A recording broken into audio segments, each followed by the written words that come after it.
I'm Jess. And I'm Wes. And we are the National Wrestling Clipping Alliance. I know I didn't have that right down. I just threw a curveball at you, Wes. That's but okay. Hey, man, That's NWCA podcast, episode NWCA. 1. We're here. It's been a long time in planning, Jesse. We have been doing our other podcasts, which have been going awesome. This is our first live. We're so excited to be doing this. It's going to be so much fun and so history laden, and we're going to be able to do things from all over the world instead of staying concentric to Ontario, which there's nothing wrong with that, but we're going to be able to go to Australia, Germany, England, all over the States and Canada. We're going to be able to talk about everybody whenever we want to. It's going to be so much fun. I agree. And we started the Facebook group National Wrestling Clipping Alliance 2 months ago. We've already had a lot of support to start this show. You and I have been planning since our probably fourth or fifth episode of the Ontario Wildman podcast, which is our Ontario history show of professional wrestling in this province. But this show is going to be a little more interactive with everybody, as we're going to show the clippings and we're going to show the programs and the photos and relive memories and have people who are in our group share their stuff so they can make the show as well.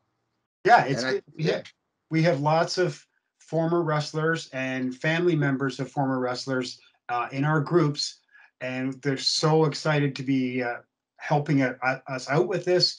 And we're going to be just moving forward, just steamrolling over subjects, just left, right, and center, starting off with this big one tonight. This is a big one. I'll let you talk briefly about it.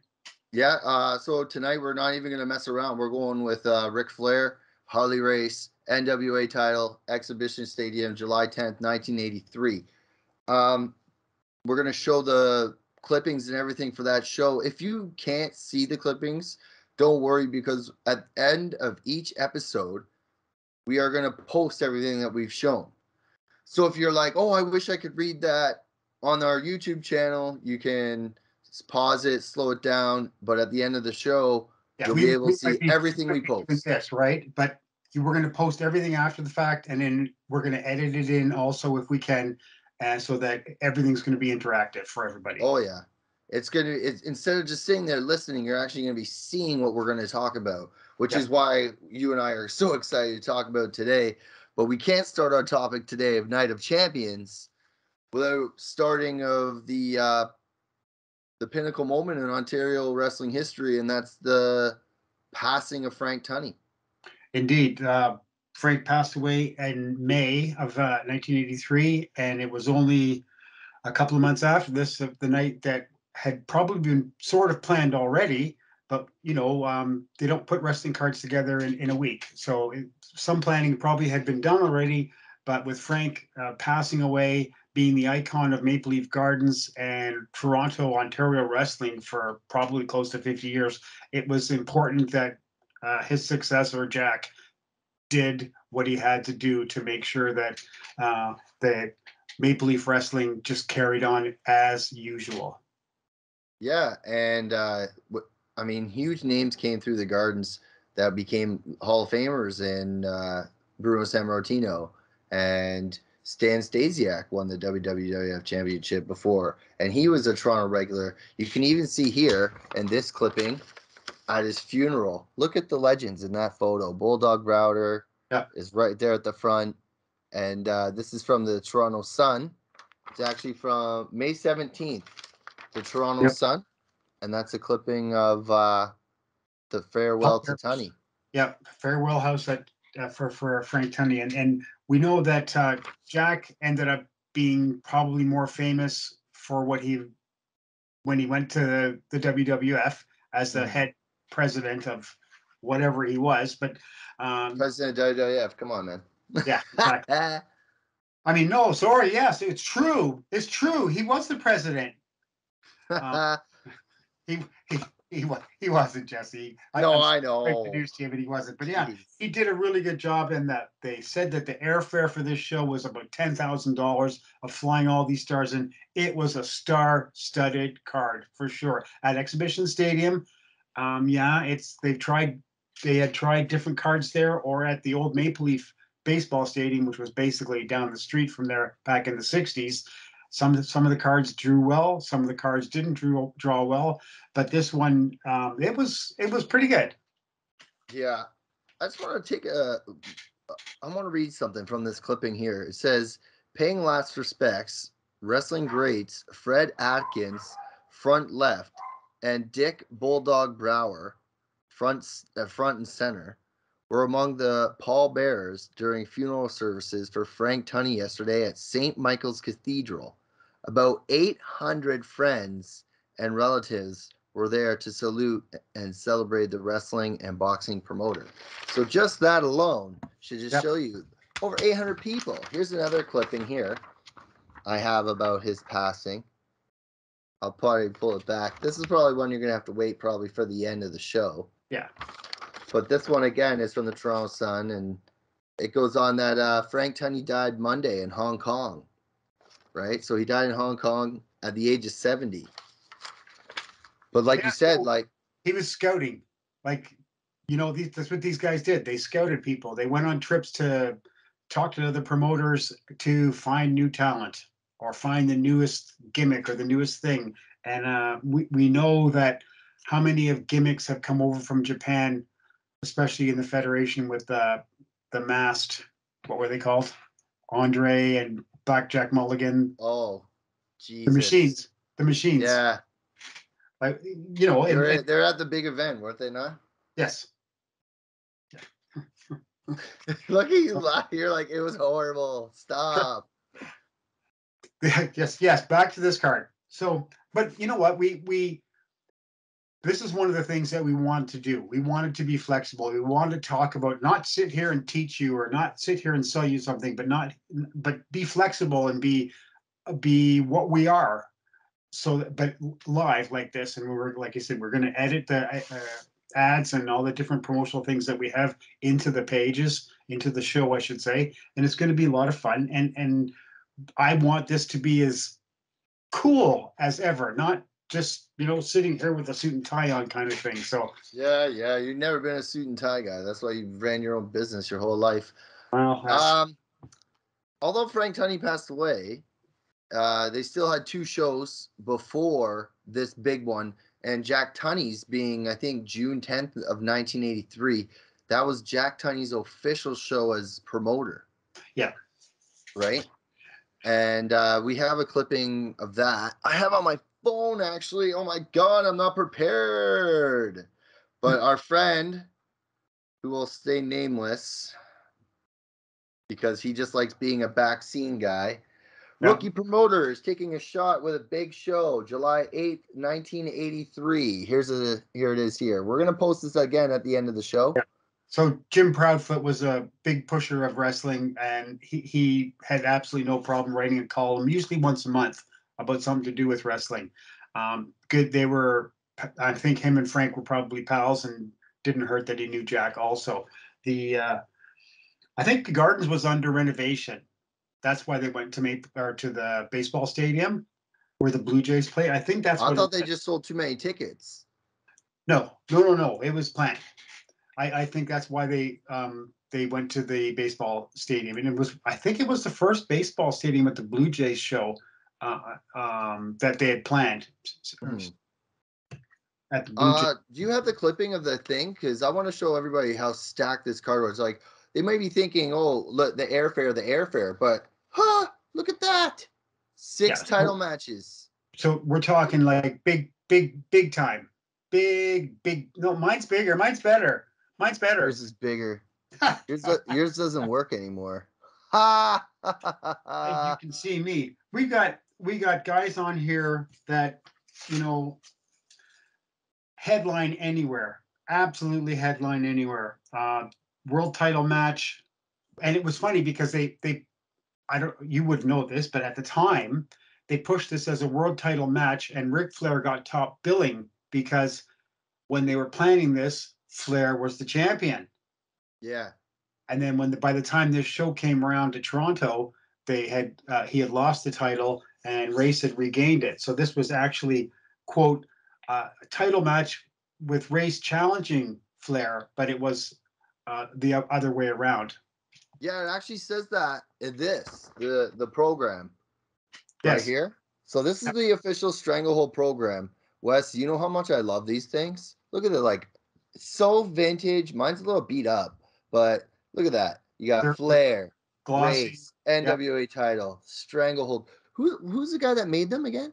Elio Zorlinga. Elio Zorlinga. Yeah, he was a part. I think he was a part-time employee of Okay. Queensbury Athletic or whatever we call it. But go But ahead. I just wanted to say this because when you brought that up, I remember that I was doing a reading of this. My knees hitting the table. Here it goes.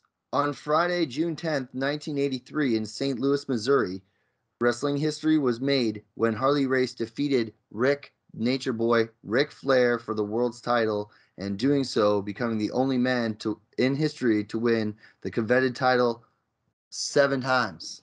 Yeah. So your story of him losing, well, he lost a month prior. Yeah. So here's a picture of that article. We'll take pictures and everything again, but I want to hold that for a second. Yeah. Look at it. I just love the look of these damn things, man. And These things are so iconic. you can see on the other side of that, of where you were showing the lineup, how many matches there was. Oh, yes. That's incredible. That's incredible. That is just Look at beautiful this. to look at. 1, 2, 3, 4, 5, 6 title matches. Yeah. 6 title matches. Here, I'll hold it up. Can you see that, Wes? I can. It's a little bit blurry, but it's cool. We can see that there's a lot of matches. Yeah, we can't read it, but yeah, it's cool. Okay, so I'll read them if you want. Yeah, go ahead. So opening the thing was the Executioner and Bill Armstrong and Nick DiCarlo and John Bonello. Yep. So John Bonello, it says Malta. He wasn't the Baron, was he? No. No. John Bonnell was just a young guy Yeah. who refereed here also after his career was over. Held a few titles. He was pretty good. He was good. He's a bit small. Farmer Bill Armstrong, who you mentioned, he's one of our group members. We want to give a big shout out to him. Yeah, and supportive, and he posts too. So thank Yes, you for doing that. very supportive in his posts. Yep. Nick DiCarlo, he wasn't local, right? Yeah, another Canadian guy, local, Hamilton area Perfect. guy. Yeah, promoted, worked all over the place. Pretty good star, and a very well dressed man, so they say. Wow. We're gonna talk about this match now, the second one here. You see Yep. that? Yep. Read Yeah, that for me. got that in focus. Yep, good. Alec Gerard. Yep. And Tim Gerard. Yeah, not the Gerard brothers, because they're like, look, I held it up for you. Yeah, they're like 2 feet apart in height. Really? Yeah, Alec Gerard is he's a great guy. I've talked with him in the past. I met him at some shows in the last few years.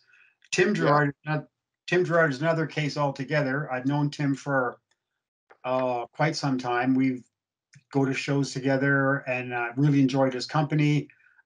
Big guy, big tall guy. Alec Gerard is not so much tall, but we're going to give a shout out to both those guys too, because they're in our groups and they contribute all the time. Didn't you say that they told you a story about the dressing room? Yeah, they just one of the chaps said that, and we can get to this when we get into the matches. Nick DiCarlo was on the card, and he wrestled twice because he had to fill in for someone who may or may not have been able to perform that night for whatever reason. For whatever reason. Mike Rotunda and Johnny Weaver. That's their opponents. Yep. Look at this. Kelly Kaniski and Sergeant Jacques. Oh, I hate saying Goulet. Goulet, yeah. Well, you know Davin's going to be all over me for French names for the rest of my life. Bob Marcus and Joe Marcus. Burlington. Yep. Local boys. Burlington. Hang on there. So yeah, the Weaver was a big star in the Mid-Atlantic, and Rotunda was just coming up, still learning, sort of. You know, he had quite a few years in the NWA before he went to the WWF and turned into all those other gimmicks that he worked as. IRS. Yeah. Well, Bob and Joe Marcus were local guys. They worked quite a few years. They worked Maple Leaf Gardens. They were a good tag team, but they weren't that big, like tall size wise, but Yeah. still fantastic talent. And you got to look at too, these guys, local guys, they didn't always make these big cards. No. You know, yes, we know they had to fill in, but they didn't always make the big cards. Now I just realized, Jesse, I am missing a piece of paper on my breakdown of the cards of the percentage of guys that are Canadian, the percentage of guys that uh, He's got notes everywhere. oh God. So Everywhere. yeah, but it's you know, it was great that they included a lot of Canadian guys on the card. And Goulet, of Yeah. course, Goulet was a Canadian guy out of Quebec who ended up being a bit of a stooge for the WWF also in his career. What was Uh, his character? he played for a while. He played a French Foreign Legion guy. Yeah, he wore the kind of like the safari desert Dino hat. Bravo, probably. It was he was no, he was pretty good. Here's some He, Kelly Kaniski too. The Gene yeah, Kaniski.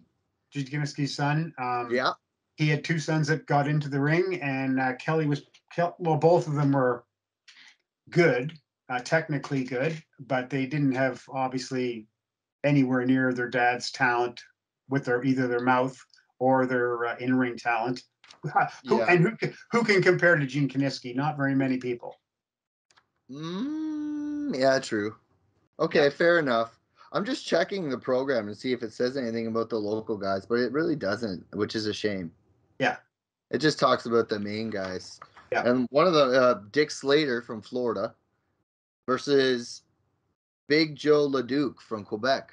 yeah. Another Canadian. I always liked Leduc, as whether he was a good guy or a bad guy. He did really well in Memphis, did well in Mid Atlantic. He was one of the chaps that were missing from this card because of whatever reason. And that's why And who filled in? Nick DiCarlo wrestled in the tag team match and against Dick Slater. Oh, The perfect. yeah, it's funny that someone would miss a big show like this Yeah. for whatever reason, and the payday. Because if you show up and you can't work, do you get paid? I don't know. I don't think so. Well, nowadays it's like you show Yeah. up, I think, to TV, and you get, if you don't get used, you get $500 or whatever. And most of the guys are under contract now. These guys Yeah. back in this day, these guys were all basically freelancers, hoping for the best, right? No, exactly. Uh, Well, that would be it until you get to the, and now imagine that. So we just went through all that, and now every single match we're going to talk about is a title match. yeah. And the first one being the NWA World Tag Team Championship. Dory Funk and Jake Roberts are challenging the champions of Ricky Steamboat and Jay Youngblood. And it's funny that we talk about Ricky Steamboat and Jay Youngblood. Didn't I just ask you like how successful they were in Toronto? Yeah. And I think what's his name? Davin or David posted in the NWCA group. Okay. Williams. He always posts all the time, Yes. and he posts Yes. a Yes. thing, right? Dave Williams says, and we they were just as hot in Toronto as Flair was, Yeah. but they never changed. They were always baby faces, right? Steamboat was just so awesome. I love seeing him. I love seeing him on TV. I think I saw him live a couple times. He was just such a talent. He exuded babyface, and he was a good-looking guy, good physicality. He could do just about anything in the ring, and he made guys look good. Jay Youngblood, I wasn't too fussy on, but in the case of I always thought in their tag team, he was the guy who got the shit kicked out of him all the time, Yeah. and then made the hot tag, right? He was the Marty Jannetty. Yeah, he's the Marty. The Marty. No, what a weird tag team though. Dory Funk and Jake Roberts though. Yeah, and I think at the time, Weaver and Dory Funk Jr. were probably booking, I think, the NWA Mid Atlantic at the time, and that's why they would have put themselves on the card, right? Jake Roberts had just come in, I think, not long before this from Georgia, So he was a new face, newish face, right? Yeah. It says accompanied by Paul Jones. Yeah, whatever.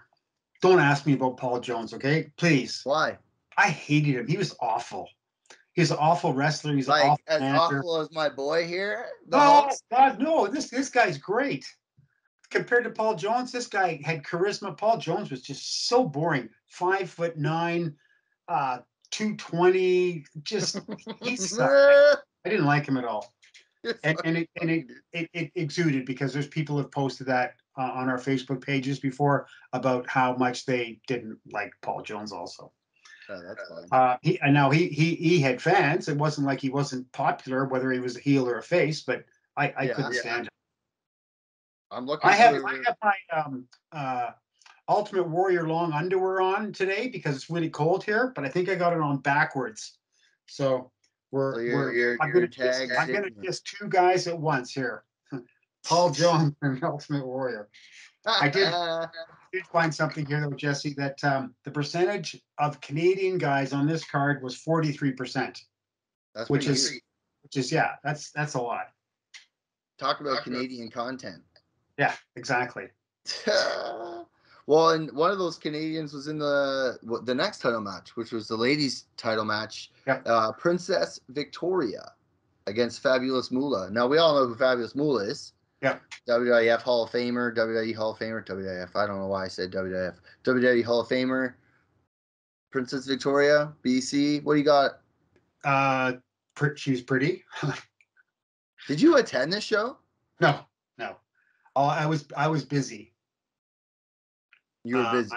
I was busy. I think I was in Binghamton, New York, drinking with some ladies and heading back from Atlantic City. Yeah. Okay. So you were married with children. I wasn't married by then. No. No? No. Be careful. Lynn's gonna see this on video, buddy. Couple more years. Then I got married.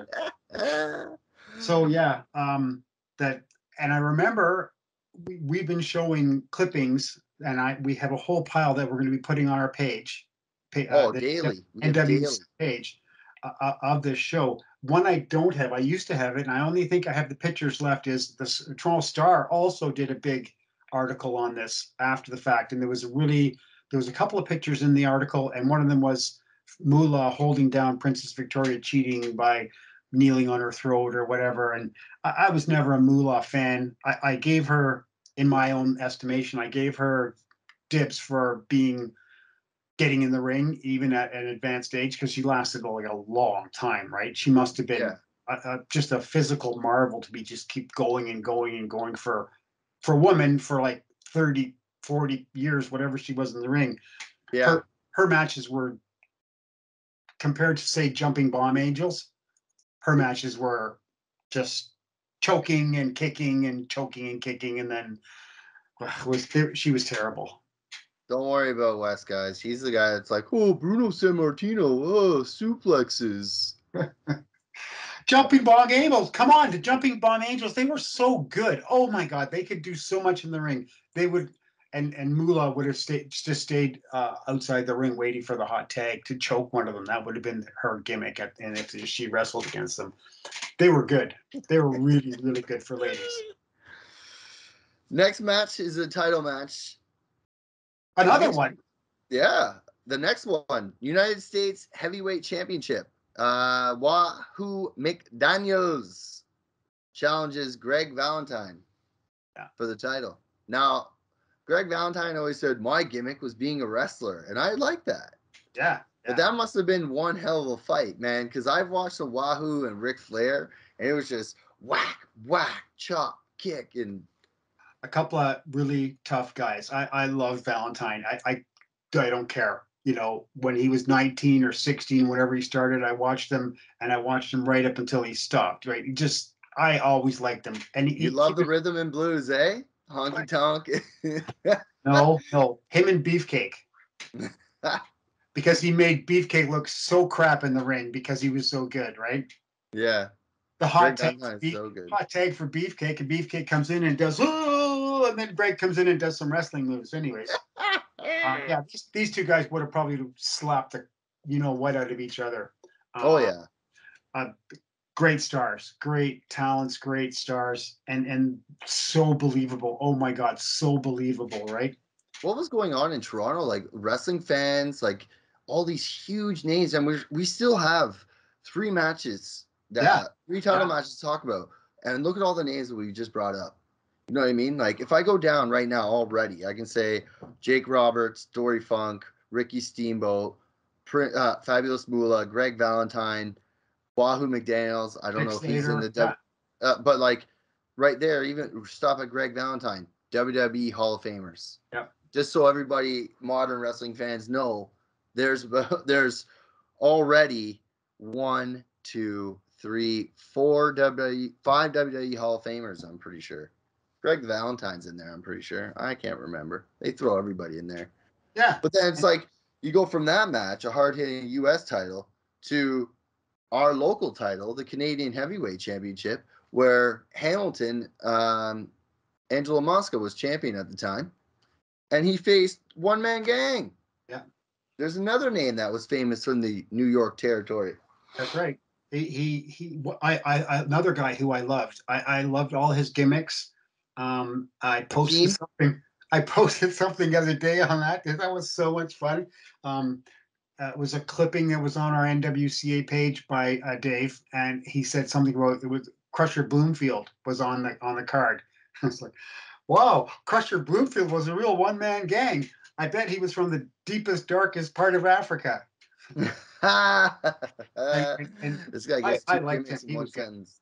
No, I do. I'm a big one-man gang fan. It says here he's accompanied by the ring by Sir Oliver Humperdinck. Yeah.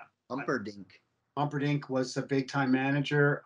Got his start in the AWA, and was huge in Quebec in the early 70s because he was the manager of the original Hollywood Blondes. And the Hollywood Blondes were Jerry Roberts and Dale Roberts and Jerry Brown. And Dale Roberts ended up being one of the Freebirds, right? Mm-hmm. And Humperdinck got like massive publicity, lots of experience, and it ended up being huge in Montreal, Florida, with the Kevin Sullivan thing going on down there. Yeah. Right. NWA TV title match. Really, another title match? This guy's hilarious. The Great Kabuki, accompanied by Gary Hart, faces Handsome Jimmy. That's all it says. I'm what, Jimmy Garvin or Jimmy Valiant. Jimmy Valiant. Yeah. So Jimmy Valiant was huge in Toronto. He wasn't much of a wrestler. He was a goofball kind of character, jive and danced around a lot like a retard. But you know what? He was so over, and he was a professional. He'd been in the business by this time, like for, I don't know, 15, 18 years. He teamed with his brother, quote brother, Jimmy and Jerry Valiant. They were huge in the WWA in the early 70s. He came up here, worked for the Wild Man for a while. Yeah, I was gonna say I've seen the Valiant name on many Wild Man. And they one of the things I did find out on my notes was that he came out to a huge pop because he came out on a chopper. What? Yeah. In front of 20,000 fans. He like Yeah, I know what a chopper means. Like a helicopter. No, a chopper, like a motorcycle. Yeah, see, we're different. I call a chopper a freaking helicopter, and you call a chopper a freaking motorcycle. There's our age gap right there. I'm like, how would you come down in a helicopter? You're like doing this, like you're riding a damn horse. It's the handlebars and the gas and the brake, man. You look like Al Bundy in that episode. He's like, oh yeah, he got the bike. Oh, the Great Kabuki though. Yeah, Great Kabuki was one of those guys who worked. Now I think there was a couple Kabukis, and well, there was a Kabuki in the '60s in the Detroit area.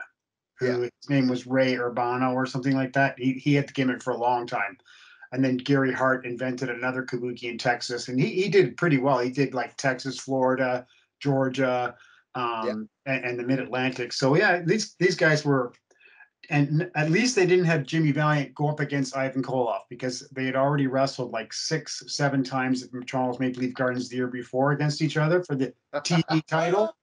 So yeah. at least he was getting a different opponent.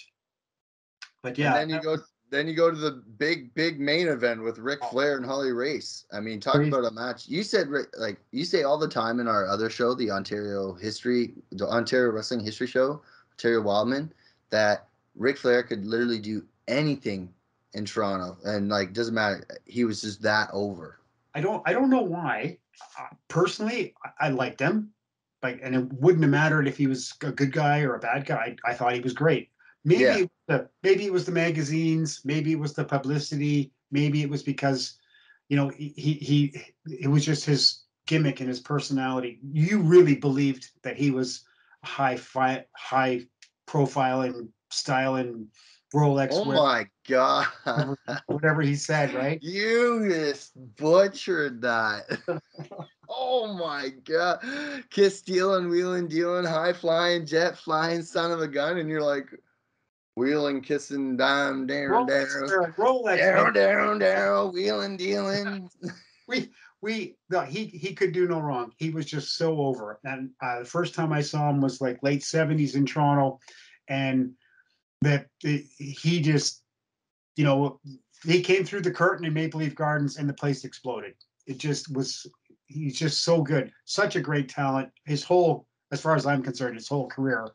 It would have been nice to have seen him earlier, but he wasn't in these parts, right? Yeah. He pushed on TV so much too, because he was either the challenger for the NWA World Heavyweight Champion, or he was. Yeah. And if he wasn't the NWA champion, he was holding the biggest title in the Mid-Atlantic. Yeah, look at that. Look at that hair. Awesome hair. More than you ever had. Way more than I ever had. Way more. Well, so one thing that I did, like I said, I found my notes here, and I did find out that the prices of the tickets were what some people would call exorbitant. Now, yes, if Jack's paying $10,000 for flying everybody in, they got to make some money on this card. There was about 20,000 people, and I think the average ticket price was like $12 or something, or 11. Wasn't this the biggest attended Maple Leaf Wrestling show? Yes. Right? In like history. But it wasn't at the Gardens, yeah, because they couldn't they couldn't put 20,000 at the Gardens. They could only squeeze like 18,000 at the most. And that was selling. Oh, geez, Hulk just fell. Yeah, that's you. You cursed him. You hate him. I like him. He's a great ambassador. You like him more than Oliver Hinkerdink. Humperdink. So yeah, the prices were kind of exorbitant. The Maple Leaf Gardens prices at the time were, I think, about 20% less. Ticket prices for this were $15, $12, $10, and $7. And I think for $7, you probably basically sat near where you live to see the show. But you have to look at this. This was a once in a lifetime kind of thing for Toronto fans. You're never going to see this ever again. This many stars on a show. Well, you are lying, because the fallout of this show, they came back the next week. You have the clipping there? Yes, I do. Right here. Return of the Champions, Return of the Night of Champions. And it was a great card. I don't think it was as good. Excuse me. But it was still a great card. They had Steamboat, which would have been a highlight match for me. Steamboat and Youngblood against the Briscoe brothers. Would have been a technically sound, fantastic wrestling match, even though the Briscoes were heels at the time. They played arrogant heels so good. Oh, there was a great clip on that Mid-Atlantic TV of Jack Briscoe wearing Indian J Youngblood's headdress and making fun of him. And the funny, I think the Briscoes were part native. Oh wow, whatever. Yeah. Continuing forward, it wasn't shortly after this, his little run, that he sold out to Vince. It would have been probably maybe before WrestleMania 1. A year tops, yeah. Yeah, before WrestleMania 1 was what, 85? Yeah. So right? we're looking at, This is 83. yeah, I could pull up my little thing that I have right here with the clippings in it. Backlund was appearing in Toronto at this time, so Mm-hmm. it wasn't too far away. It was getting closer and closer, even though we didn't know it. We seriously thought this was never going to end. We seriously didn't, and that was one of the things why, if you look at our pages, our Facebook pages, Yeah. when you're doing more historical looking at the Toronto area, you're going to see, and when you talk to more people, you're going to know that we just didn't think it was ever going to end.